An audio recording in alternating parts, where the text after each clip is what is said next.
Hey guys, it's Sabian. This is Wrestling Unlimited, as it's Wednesday, and that means tonight was AEW Dynamite. Tonight's AEW Dynamite was an all right show. Nothing super special other than we got like three new things announced for the March 5th Revolution pay-per-view. But other than that, a lot of non-happening.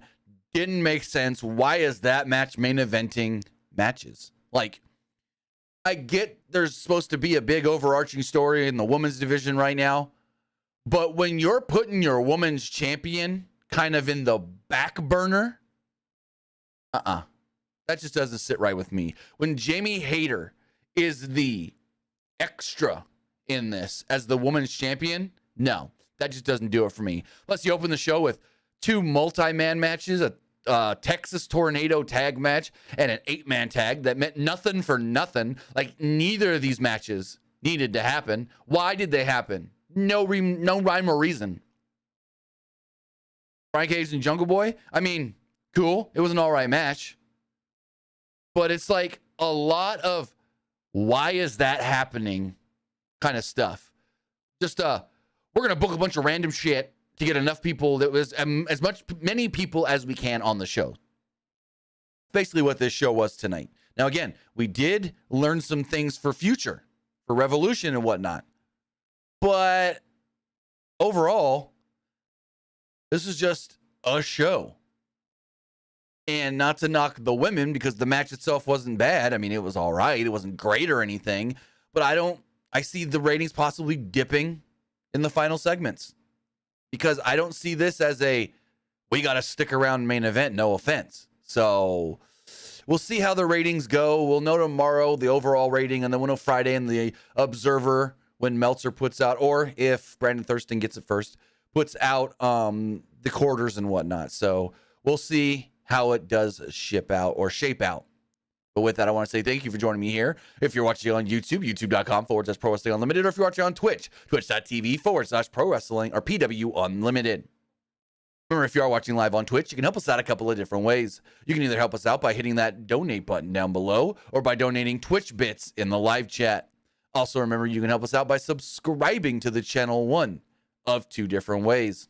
You can either subscribe with a tiered subscription, or you can subscribe with Amazon Prime, because remember, if you have Amazon Prime or access to anybody's Amazon Prime account, then you have Prime Gaming. Prime Gaming gives you a lot of cool things like free games, free stuff for games, and it always gives you one free subscription to any Twitch channel you want to subscribe to throughout the month.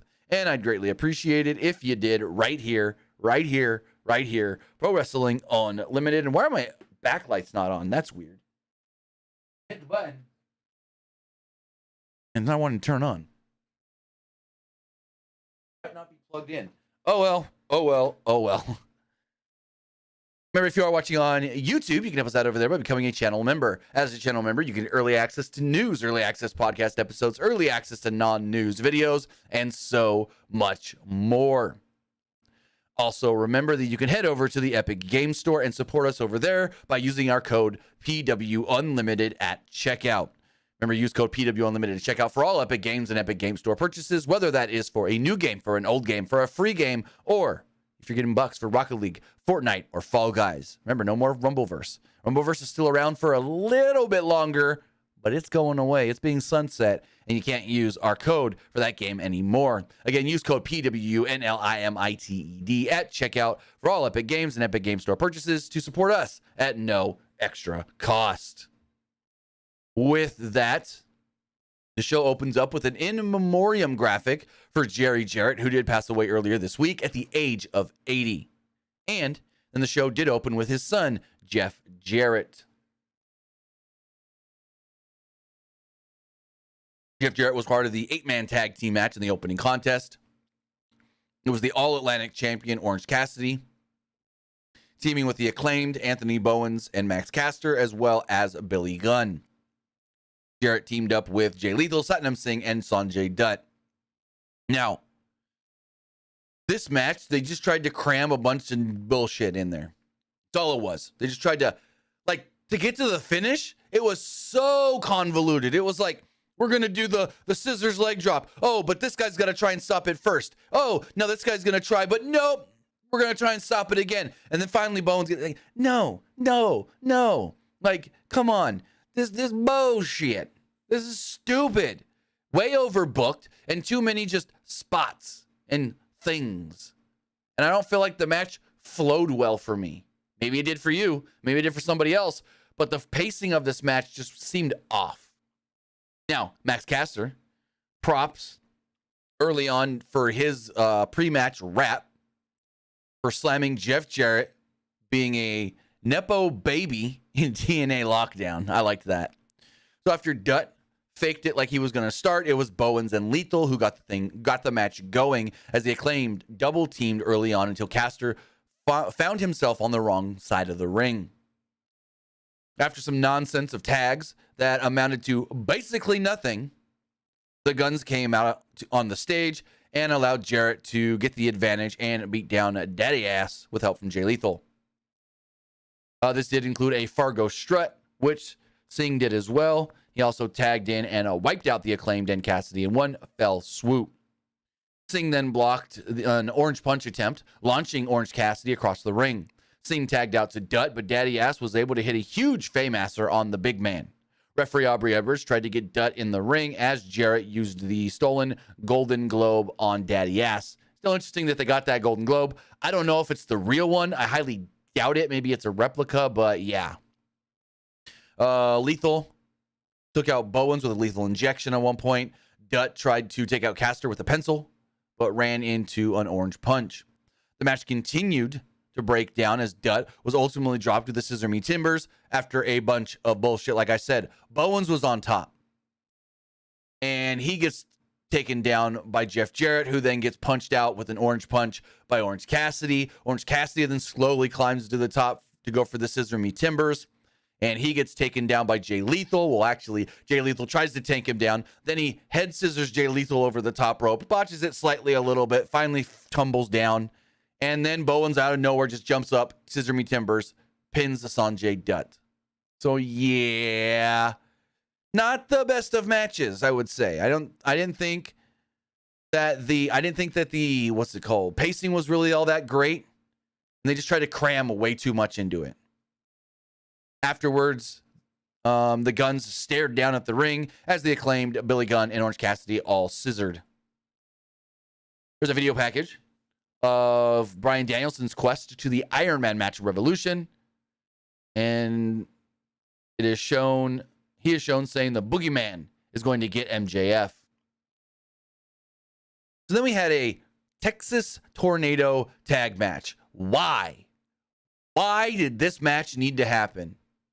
It didn't. You know why? Because Moxley wanted to do stupid shit and bleed again. But he could do stupid shit and bleed in any match. This match happening made no sense. There's no reason for this to A, be a tag match, and B, let alone be a Texas Tornado tag match. Like, why? Why? The match itself felt clunky. I'm going to say that right now. Felt clunky at the start. Like, what's this going to lead to? Rush challenging Claudio for the ROH title at the pay-per-view Mania weekend? Maybe. So, I don't even know if we're still allowed to call them the Blackpool Combat Club because they really don't. But Claudio and Moxley come out and they're attacked in the crowd during their entrance by Rush and Preston Vance. They then say, this match will continue after the break. And they're fighting in the crowd as we go to break. Excalibur referenced how Vance and Moxley's previous match resulted in Moxley steamrolling Preston Vance. But things are different now with Vance's new attitude as he's a changed man. I'm like, what? Come on. So they're fighting and Claudio was taken out on the floor as Moxley was double teamed back in the ring. Claudio made the save as Moxley rolled out and chucked in some chairs. Moxley tried a slingshot into the railing on Rush, but didn't get it all as Hangman is shown watching backstage. At the request of the fans, Vance was repeatedly thrown into some chairs that were set up in the corner. Mox launched himself to the floor onto Rush. As Moxley was on the apron, Vance speared him through the ropes, wiping out Claudio and Rush in the process as well. Rush then smacked a chair against the shoulder of Claudio as he and Vance stacked a table on top of him with some chairs as well. John Moxley all of a sudden comes up bleeding because, well, it ain't a John Moxley match in AEW if he ain't bleeding. So you can check that off your card of what's going to happen on tonight's show. Moxley's going to bleed. Ching-ching! Ching-ching! I'd take the over on is Moxley going to bleed, yes or no? I'd take the over, yes. This then led to a commercial break. He was isolated by the heels. After the break, Moxley started to get into a striking battle with Rush as Vance then clocked Moxley in the head with a chain wrapped around his fist for a 2. Vance then poured down some punches with the chain as Claudio finally recovered and made the save and dished out some punches of his own. And there's a chair shot on Preston Vance, who was busted open in the process. There's a giant swing on Vance that got about, I think, 12, 13 revolutions. Rush and Claudio then had a little face-to-face until Jose attacked Claudio with a chair. This then led to Wheeler Yuta beating him up on the ramp and to the back. Rush then called for the bullhorns, but Claudio speared him in midair. Claudio and Rush then spilled to the outside as Vance tried to hang Moxley with the chain, but Moxley reversed the choke and choked out Vance instead with the chain to pick up the victory. So Claudio, Mox pick up the win. Cool. That's cool. Like, duh. Who didn't see that coming? Claudio and Moxley winning. And who didn't see Moxley bleeding coming? Because he's got to bleed in every darn match he's in. So as the match is over and Moxley, Wheeler Yuta, and Claudio are celebrating in the ring, all of a sudden on the screen, they show us that Hangman is being attacked by the Butcher, the Blade, and Kip Sabian, right as the Dark Order run in to make the save. So, kill. We then send it to the back with Jim Ross and Wardlow.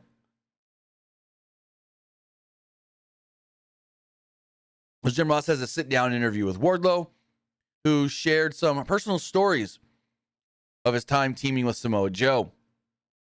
Wardlow shared the story that he looked up to his father. Wait, did I write this right? Wardlow shared the story with us. He looked up to his father, who he had somewhat a rocky relationship with. Oh, gotcha. Okay, I did write this right. For a reason, it looked wrong to me.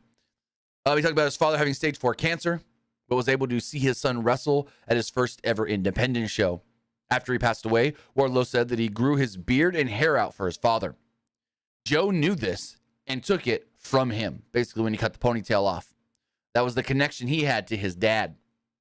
He said Joe might have survived every monster, but he is not going to survive Wardlow. So basically what he's saying there is, I grew my hair out and I grew my beard out for my father because, well, he couldn't having cancer, and, well, Joe took that away from me. I do want to thank Killjoy Army for becoming re-upping as a YouTube member. Really do appreciate that. Then we had one half of the ROH Tag Team Champions, Mark Briscoe, against Josh Woods. Match was good. Really liked it. And technically, yes, there is a backstory between Woods and the Briscoes. So if you guys don't know, Ring of Honor's coming back March 25th and 26th. They'll be doing Dark and Ring of Honor television tapings in Orlando. And then Ring of Honor will start airing March 2nd, I want to say. It's a Thursday. March 2nd on Honor Club. So there's a strong ovation for Briscoe, who used his speed early on to send Woods to the floor, but Sterling took the ref as Neeson Davari attacked Briscoe outside. Again, weird that they're just, again, Ari Davari, what happened to his group? I know, what's his name? Oh, the Brock Lesnar looking fool. What's his name? Parker Boudreaux left him. But then they had that other guy, the white rapper looking guy. Well, I don't even remember his name. But I guess his Trustbusters group is just no more. And so they're like, well, what can we do? Oh, we like to throw people with other random people. Let's throw him with these guys. Like, come on. So the crowd went crazy when the Lucha Bros would hit the ring to fend off the, I guess you could say, other guys, Neeson and Daivari. Woods laid out Brisco with a corkscrew suplex on the floor as we went to a commercial break, with Woods controlling the action. Brisco then battled back with some redneck kung fu until more of Sterling's nonsense put Woods back in control. Brisco hit a thrust chop and a charging boot to send Woods to the outside yet again, as Brisco used a chair to catapult himself over the top to the floor. Back inside the ring, Brisco hit a razor's edge and got a 2 off of it. He then missed a J driller as Woods hit pure chaos and got a 2. Both men then traded counters until Brisco hit a rolling Death Valley driver, pointed to the sky, and connected with a froggy bow to pick up the victory. So there we go. Mark Brisco defeats Mark Brisco defeats Josh Woods. I don't know why I couldn't say that name. So we got a good segment here. Renee Paquette interviewing Adam Cole, who said that he couldn't be happier to be back on the road with All Elite Wrestling. He said he's discouraged that he's not in the ring, but many victories are what comes to be appreciated. He said he's looking at the AEW roster and has a few ideas on who he wants to face in his big return match, but he's going to keep that to himself and not tell us just quite yet who he's looking to face. He said it will be good for All Elite Wrestling and good for Adam Cole when he returns to action. So didn't say when, didn't give a hint on who, but the going consensus might be Revolution on the 5th. So MJF makes his entrance before a commercial break. He threw some stuff at some people in the crowd. He threw a fan's phone. He tossed a drink in another fan's face and seemed to soak in the booze as he went to a break. Come back, he cut a pretty good promo. MJF started his promo after the break saying that it wasn't long ago that the fans who worshipped Bryan Danielson now were previously devil worshippers. He said he turned his back on them before they could turn their back on him. Just like the crowd, Danielson is trash who convinced the crowd that he's better than MJF. He said the only way you're the best in the world is if you are holding a world title, more specifically the AEW world title. He said not by going out and having 5-star matches. He said wrestlers don't get into this game, don't get into this business just to go out there and have 5-star matches. No, it's to be a world champion. And I thought that he missed a great opportunity here to say, yes, Bryan has been a world champion, but what happened the last time he was a world champion? He couldn't hold the weight of the title and had to give it up. I really wish that he would have referenced that, going, yes, Bryan's been a world champion, but he was such a bad world champion that he couldn't even stay healthy to be the champion. I thought he should have mentioned something like that. Because if you remember, Bryan won the title in 2014 and then pretty quickly had to give it up due to injury.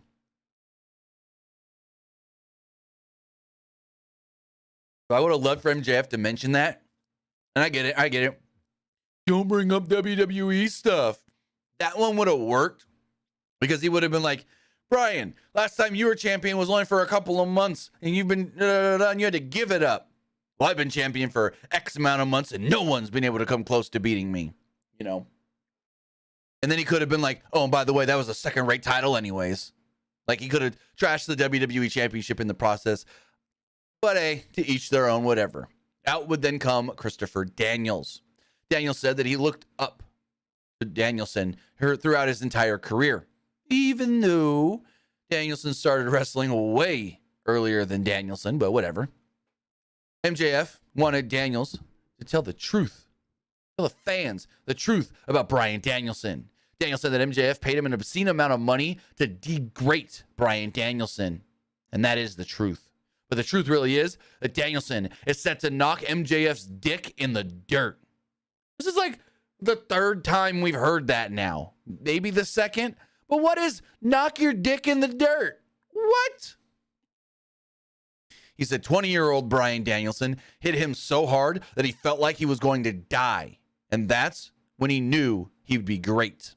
Daniels referenced the King of the Indies tournament in 2001 that was won by Bryan Danielson that basically inspired the inception of Ring of Honor. He said, If Bryan Danielson did not do what he did in that King of Indies tournament, there would not be most likely a Ring of Honor. There most likely would not be an All Elite Wrestling, and there for damn sure would not be an MJF.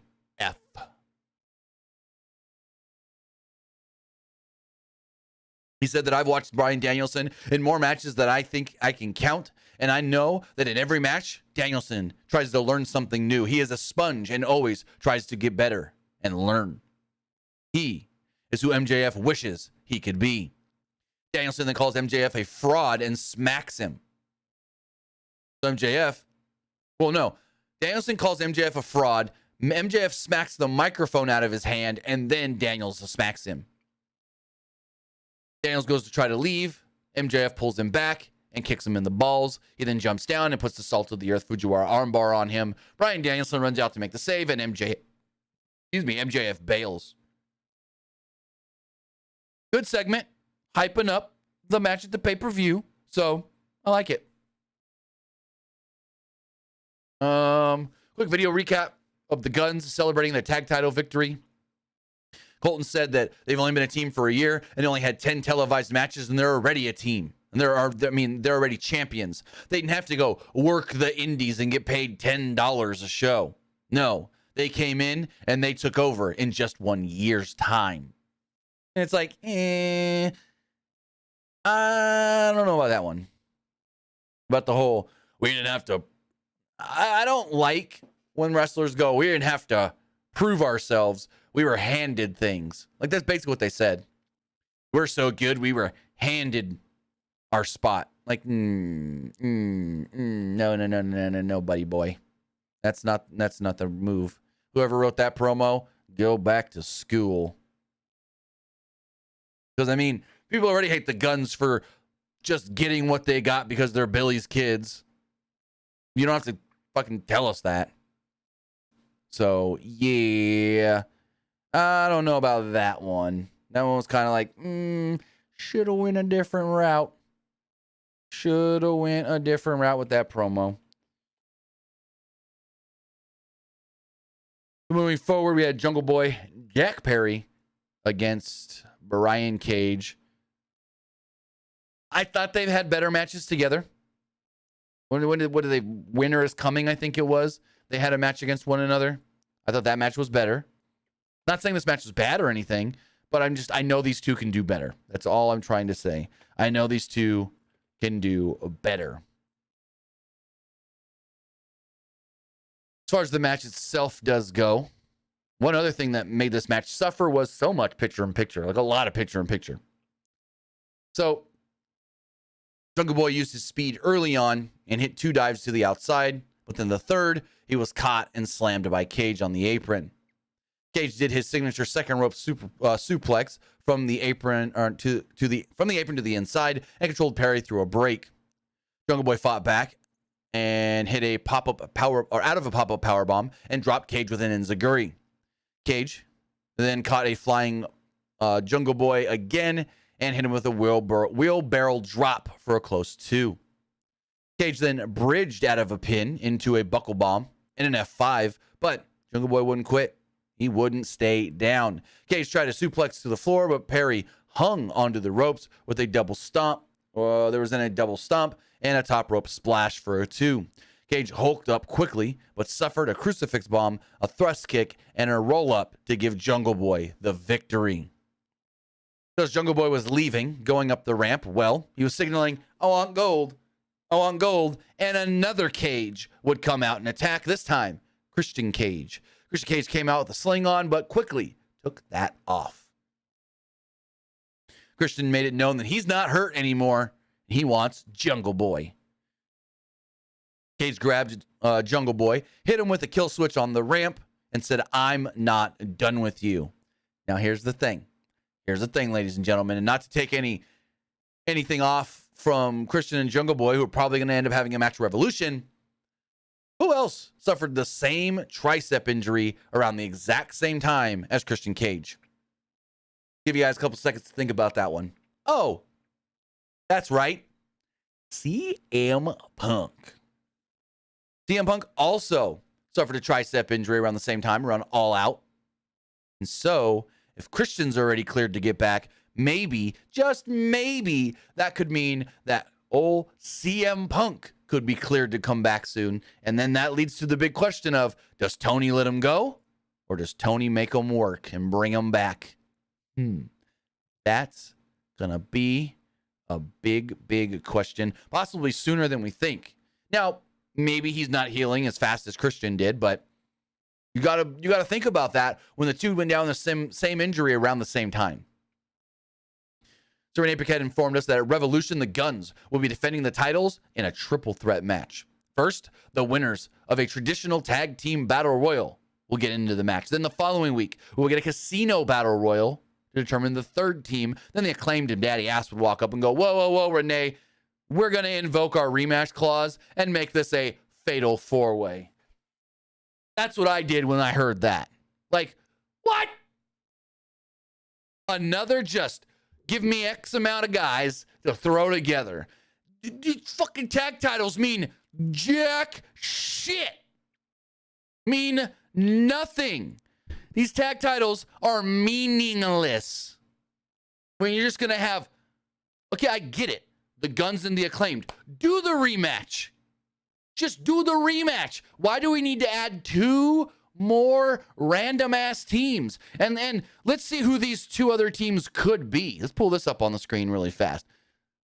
Actually, we don't even know for the second battle royal, but in the first battle royal, it's going to possibly be. Let's see. Who's in this first battle royal? We got it here, right here. Let's see. Let's pull this up on the screen. It is in the first battle royal. We've got Best Friends. We've got Jeff Jarrett and Jay Lethal, Lucha Brothers, Butcher and the Blade, 2.0, Dark Order, Ari Daivari, and Tony Nese. Maybe Lucha Bros? Maybe Best Friends? But I would probably lean towards Lucha Bros. Does it matter? No. Also, why did the intro play again? I don't know. Sorry about that. I don't even know. I don't even know what to say about this. It's like, why? Why add random teams to this? The story's already there. The story's built in. Hey, you beat us. We want our rematch. Let's do it at the pay-per-view. There we go.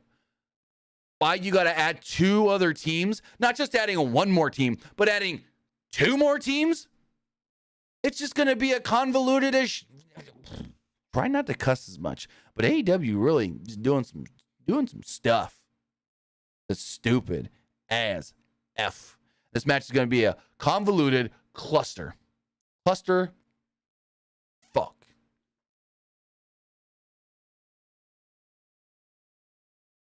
So then we had Hangman Page versus Kip Sabian. The big story here was Kip Sabian came out. Now is Hangman going to come out? How's Hangman going to be? He was attacked and Hangman just comes out.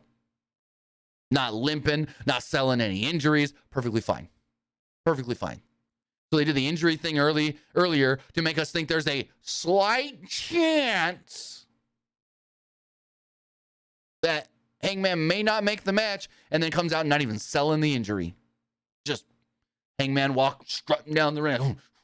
We'll beat your ass. Like, what? So, yeah. I still wasn't bad, but it was like, okay, whatever. Did anybody expect Kip Sabian and his new goofy look to win? No. Sabian mocked Page, and then he eventually did come out. They did let us know so they let us know that at AEW Double or Nothing, these two men won the first two matches in AEW history. Sabian won some random pre-show match, and Hangman won a battle royal. And then I think these two also faced off. I can't remember if it was the same year, 2019 or not, but they faced off at a Fyter Fest. No, a Fight for the Fallen once as well. So, both men Both men avoided some dives early on until Paige was distracted by Penelope Ford to let her husband get control with a double leg moonsault to the floor. Sabian controlled the action during a break, but missed a top rope stomp, and Paige tackled him to the floor. Paige launched Sabian to the guard railing and hit a pop-up power bomb back inside for a 2. Sabian missed a reverse DVD as Paige countered into a deadeye for the victory. So there we go. Match, game, set. Out would then come Jon Moxley, Claudio Castagnoli, and Wheeler Yuta in all kinds of looking heelish. They look like they were just heels ready to frickin' mess up old Hangman. So Moxley said that Paige thinks they have unfinished business, but they don't. Moxley beat him weeks ago, and he doesn't respect Paige. He has his number, and there's no chance in hell Paige will ever beat him again. Paige then says that he doesn't think Moxley is satisfied with how it all ended. Just a roll-up. Paige says that he thinks that this ends with only one of them left standing. Let's go out into the back. Let's go out into the what do they call the alley and brawl and see who the last man actually is. How about we see at Revolution? Moxley's like, I hope you'd go that way. I'd hope you go that way. Because, well, you're going to do this? I got them. You got nobody. You have no friends to talk you out of this. So let's make it, and out would come Dark Order. Evil Uno would make his way out to the ring, along with Johnny. Why can I not think of their names? Wow, I can't think of their names. Is how little we see them. I honestly can't remember their names all of a sudden. Johnny Hungy, what's his real fucking name? Holy crap. I just drew a, oh my God, blank. It's, wow, let me Google it because I can't even think right now. John Silver and Alex Reynolds. Thank you, Daniel Price, in the YouTube chat. Also, kudos. Tony Khan announced after Dynamite, Mark Briscoe is all elite. Mark Briscoe earned his second win and is now officially a member of AEW. Cool. Not really much more to say on that. But Evil Uno, John Silver, and Alex Reynolds came down to the ring. Hangman was like, hey, I told you not to get involved. Get out of here. And then Evil Uno wouldn't listen.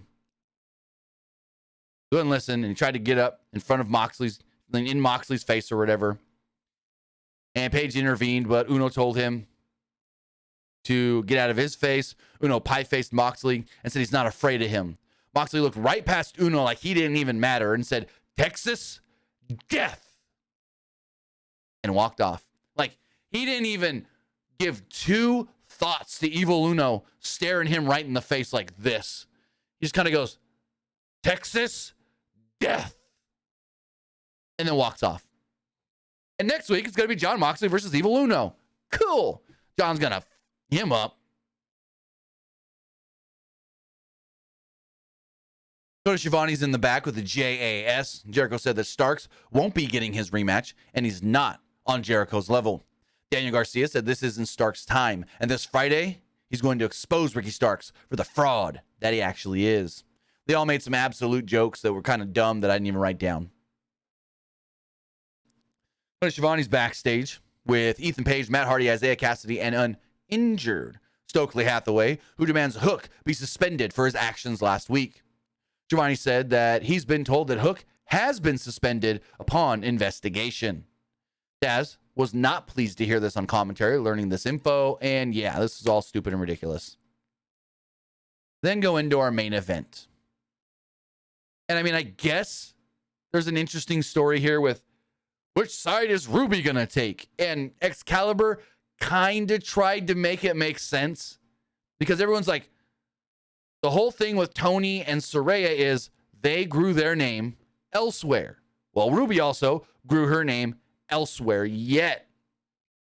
Excalibur tried selling us that Ruby could be on either side because Ruby has been here for so long that many forget where she was before, that many forget that she hasn't been here since the start because she's been here for so long. But Ruby Soho only signed to this company about 1.5 years ago. The company's been around this is the 4th year. Like, we've started the 4th year. And she signed in September of 2021 or August of 2021. So it's like, I guess you can try to use that analogy and make it make sense, Excalibur. Cool. Whatever. Before the match, Saraya and Toni Storm tried to attack a fan at ringside, and Excalibur's yelling, "That's a fan! They're grabbing a fan out of the front row. They're going to spray paint." I'm like, we're not dumb anymore. Don't insult our intelligence by telling us that's a fan. I'm not a big, not to use the pun, fan of this kind of stuff really in this day and age, because it's widely known that those are plants and those are actual wrestlers. It's not a real fan. Now, when it's like a celebrity that they're messing with and they're doing stuff like that, that's different. But again, it's still predetermined. They want us to think that that was somebody that didn't know that they were going to get attacked. No, come on. Don't insult our intelligence. Then Ruby's music hits. And before Ruby even walks out on the stage, they both, Saraya and Toni, we have to stop. Oh my God. And Ruby just walks down. Not even like in a rush. Then she kind of starts to get close, and Tony's like, "Saraya, leave her alone. Ruby's coming." Like, what? She didn't even like she was gonna do anything. Then she goes and checks on the girl, and she's like, "You okay? You cool? All right, bye." So this was Ruby Soho, Toni Storm, and Britt Baker. The match was supposed to happen a couple of weeks ago, but Britt had some slight injury that, well, she's cleared of now. So Soho popped Baker with a punch early as Storm held her for another one. Soho pulled back. Storm was then sent outside as Excalibur questioned where Soho's alliance actually lies. Baker was pulled outside by Storm as Storm and Soho traded wrestling holds and not strikes in the ring. Storm wiped out Baker with the sweet chin music as Storm went to the floor with Saraya, leaving Soho in the middle to decide which way to go during the break. Baker then jumped in and sent Soho to the floor as Storm and Baker had pretty much a singles match during the entire picture-in-picture break. Soho intervened and drove Baker into the corner, but was dropped with a headbutt and an uppercut from Storm. Baker then drove Soho into the corner and took out Storm with a sling blade as Baker hit a neckbreaker DDT combo on both ladies for a near fall. Saraya then tripped up Baker as Storm hit a German suplex, but Soho responded with a pump knee. With Soho in a Cazadora position on Storm, Baker did a schoolgirl and Soho went flying, which allowed Storm and Baker to slug it out. There was a ripcord elbow at one point, a spinning fisherman suplex that got Baker a close 2 as Soho went for a top rope dive on Baker, but ran right into a punch by Storm, who applied a cloverleaf.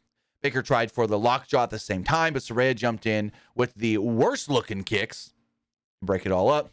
Storm then wiped out Hayter with a tornado DDT on the floor as Saraya hit the nightcap on Baker. Remember, triple threat, no DQ.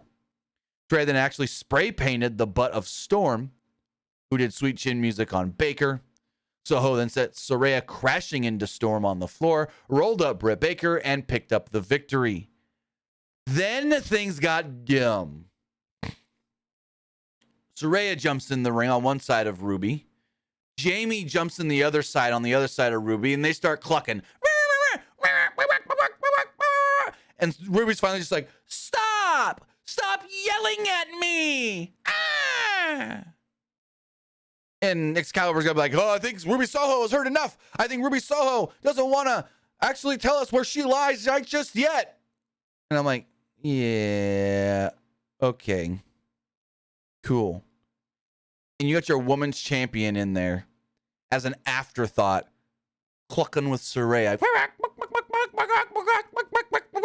What side do you want to be on? Pick me, pick me, pick me. Ruby, pick me. No, pick me. Like, you're freaking women's champion. Really? Doing this dumb shit.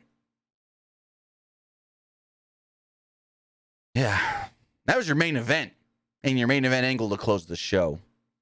As far as things being announced for the next couple of shows, we do know that on Rampage this week, the Elite, Kenny Omega and the Young Bucks, will be defending the titles yet again. What the fuck? Against AR Fox and Top Flight. Rematch? Really? What happened to Tony Khan's, I don't like to do a lot of rematches. I don't like to have the fans have to see the same things over and over if it doesn't have a story.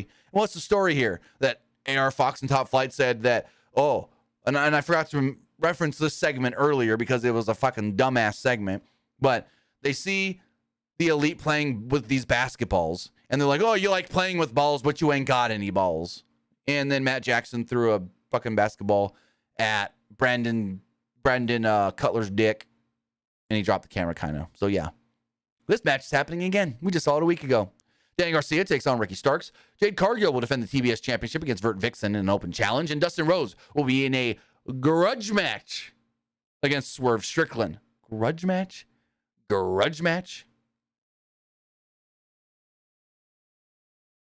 Oh, I forgot that too, Daniel Price. Yes, there was like a glitch that showed the House of Black really quick during the Elite stuff. Announced for next week on AEW Dynamite, Jon Moxley will be taking on Evil Uno. There'll be a quote-unquote traditional tag team battle royal to see who advances to the tag team title match of Revolution. The teams in this match are the Best Friends, Jeff Jarrett and Jay Lethal, the Lucha Brothers, Butcher and the Blade, Tony Nese and Ari Daivari, Alex Reynolds and John Silver of the Dark Order, and Matt Menard and Angelo Parker, 2.0 of the JAS. So far announced for AEW Revolution, we do know that the MJF will be defending the AEW World Championship against Brian Danielson, in a 60-minute Iron Man match. The TNT Championship will be on the line. Samoa Joe defends against Wardlow. Jon Moxley will be going one-on-one with Hangman Page in a Texas death match. And finally, the Gun Club will be defending the AEW World Tag Team Championships in a fatal four-way match against the Acclaimed and two teams to yet be announced. So there we go.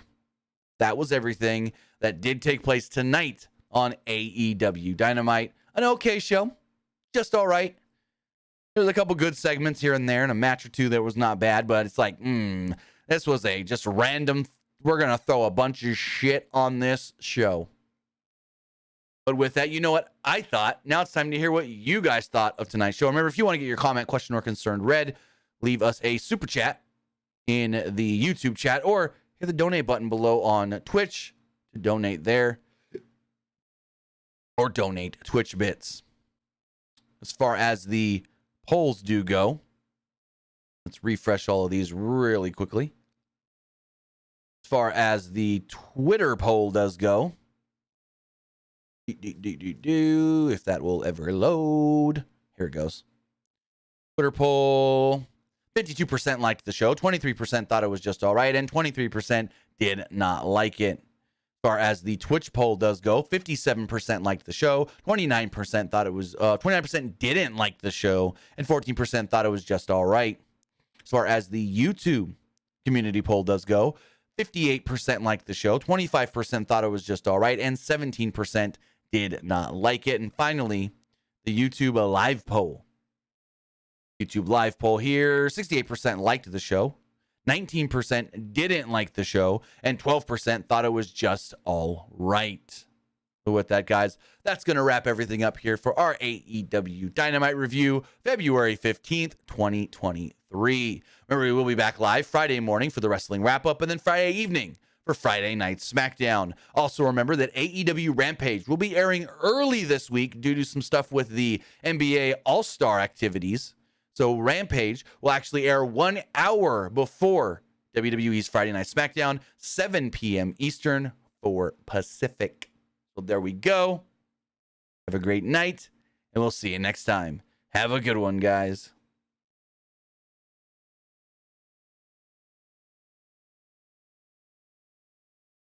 All right, if you're still watching on